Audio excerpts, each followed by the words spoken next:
Let's listen in. Je vais saluer d'abord ma collègue, la ministre Joly. Merci, Madame la ministre. Évidemment, on sera au rendez-vous. C'est ça le message qu'on vous envoie ce matin avec la ministre Joly, le ministère de l'Économie, le ministère de l'Industrie ici au Canada. Ma collègue Patty Hajdu, qui évidemment va représenter tout le secteur des travailleurs. Puis j'en profite ce matin de remercier les différents leaders syndicaux qui sont avec nous ce matin. Merci de votre présence. This is Team Canada at its best. We need our workers, we need our unions, and I want to say special thanks also to all the workers behind us. You made us proud. We stood up for you, we're going to stand up for you, we're going to stand up for industry, we're going to stand up for business, and we're going to stand for Ideal Roofing. That's the message. That is the message this morning to all of you. Je veux saluer évidemment mon collègue, le ministre Solomon, qui a joué un rôle important aussi dans la réponse qu'on va donner. Et I want to say thank you to all my other colleagues which are joining. I won't name them because, as Mona said, there are many, many colleagues who are joining. But I think what Canadians can see this morning is that we stand united.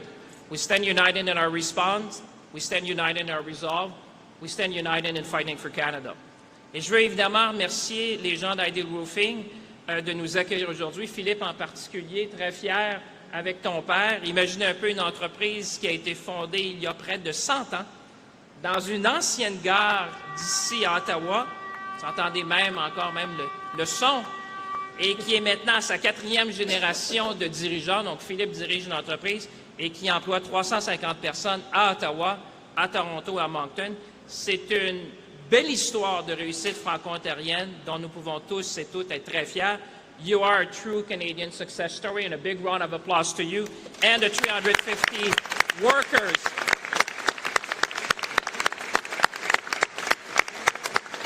You know, you're supplying roofing across the country, and I saw employees who started when you were very young, they told me. You were very young when they started. But now you're leading the company, and we're going to support you as we go forward. And when we talk about protecting the Canadian economy, we're talking about people like you, people who are watching at home as well, people who get up every morning, clock in, work hard, and support their families and communities. Le Canada traverse aujourd'hui un conflit commercial que nous n'avons pas choisi, mais auquel nous devons faire face avec détermination et engagement. This is an unprecedented challenge imposed on Canada. But Canada will meet the moment. Canadians will meet the moment.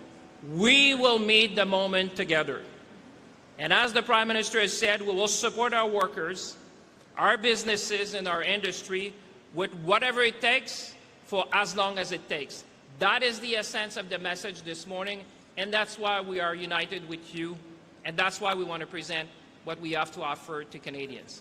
That's why we'll present the outline of our Canada Strong Responses Plan with targeted countermeasures and a substantive support package for workers and businesses totaling $7.5 billion.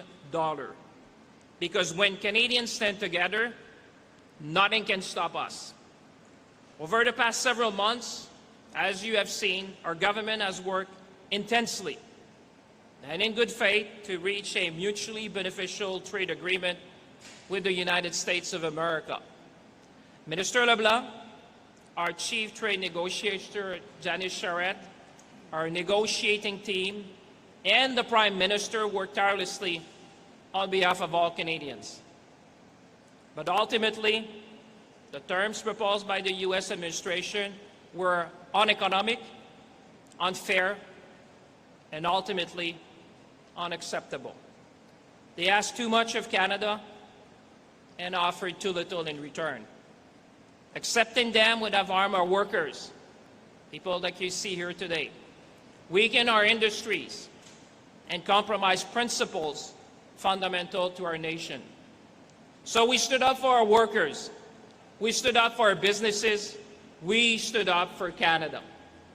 Nous n'avons pas choisi ce conflit commercial, mais lorsque notre intégration économique est utilisée comme levier exploité, plutôt que comme fondement d'un partenariat gagnant-gagnant, nous devons nous tenir debout et défendre nos intérêts. défendre nos travailleurs, défendre nos entreprises et défendre notre souveraineté économique. Jamais nous n'accepterons qu'un autre pays nous dicte la voie à suivre.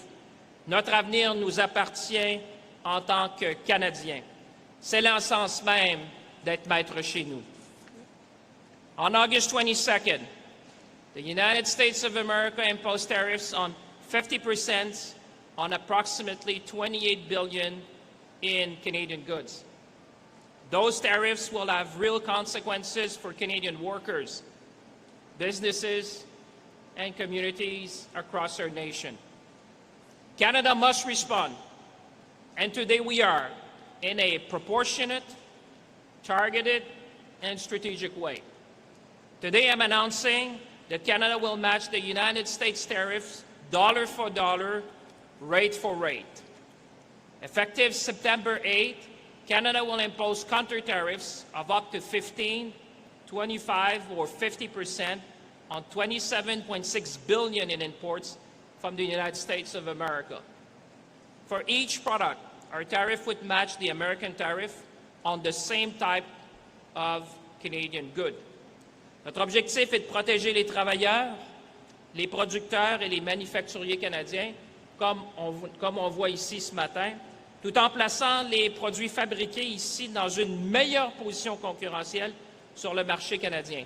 Un peu l'essence de ce qu'on discutait avec Philippe ce matin, de donner une chance à nos entrepreneurs, nos bâtisseurs canadiens de pouvoir être compétitifs sur le marché canadien. Notre réplique visera notamment des produits dans les secteurs de l'acier et de l'aluminium, des appareils électroménagers, de l'équipement agricole, des pâtes et papiers et de l'électronique. Our existing counter tariffs, including those on automobiles, will remain in place.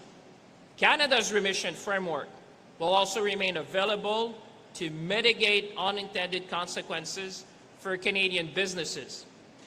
Canada's counter tariffs are designed primarily to provide protection for Canadian industry impacted by U.S. tariffs and allow them to compete against U.S. products in the Canadian market. It's all about fairness, it's all about level playing field, it's all about supporting Canadian workers and Canadian businesses. Il est bon de se rappeler que le plus grand pouvoir que l'on a, tous et toutes, c'est notre propre pouvoir d'achat. Je le disais hier, dans nos épiceries, nos quincailleries, nos entreprises et à tous les ordres de gouvernement, on peut choisir d'acheter canadien et on doit choisir d'acheter canadien. Counter tariffs are only one part of our response. We must also provide businesses with liquidity and, most importantly, keep Canadians working. My colleagues, Minister Joly, Minister Hajdu, and Minister Solomon will present the new and very substantive measures under their respective programs. And I think workers, families, and communities around the nation will see that we're going to stand by you, as we have always done. As Minister of Finance, I will make changes to the large enterprise tariff loan facility to make it more flexible, more responsive, and better able to support major employers affected by tariffs across the country. And I will work closely with my colleagues, Minister Joly, in making sure that we do that as swiftly and efficiently as possible. In fact, our approach is guided by three principles that we have discussed among ministers, that we are committed: rapidity, simplicity, and agility. Because businesses facing immediate pressure need programs they can actually access quickly and efficiently. That is the feedback we receive. That is the commitment that we're all making to you today. Canada can act because we enter this period from a position of strength. And I want Canadians to have confidence. We have the lowest net debt to GDP ratio in the G7, the second fastest growing economy in the G7, and a AAA credit rating. Et la discipline budgétaire dont nous avons fait preuve nous donne aujourd'hui la capacité d'appuyer les travailleurs et les entreprises aussi longtemps qu'il le faudra. So in conclusion, when the United States of America asked too much and offered too little, we made a choice. We chose Canada. Nous avons choisi de défendre nos travailleurs, nos entreprises notre culture, nos langues officielles et notre capacité à décider de notre propre avenir. So now, let's continue to build Canada strong because we are the true North, strong and free. Merci tout le monde.